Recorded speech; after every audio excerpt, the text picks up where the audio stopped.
كان اليوم العالمي لمكافحة المخدرات والاتجار الغير مشروع بها، فأطنان المخدرات التي تخترق الحدود الجزائرية يوميا من الحدود الغربية للبلاد تشكل خطرا كبيرا على الشباب الجزائري.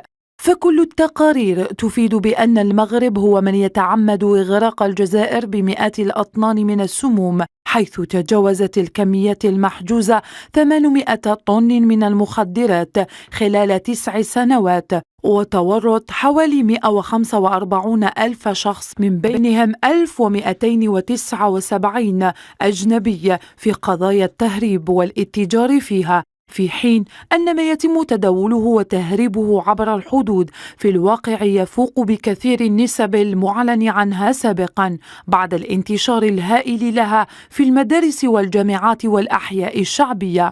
وتحتل الجزائر المرتبة الثانية عالميا بخصوص كمية المخدرات المحجوزة بعد إسبانيا. وأسفرت فرق مكافحة المخدرات للأمن الوطني خلال الثلاث الأول لسنة 2016 عن ضبط 27,816,874 كيلوغراما من الكيف المعالج.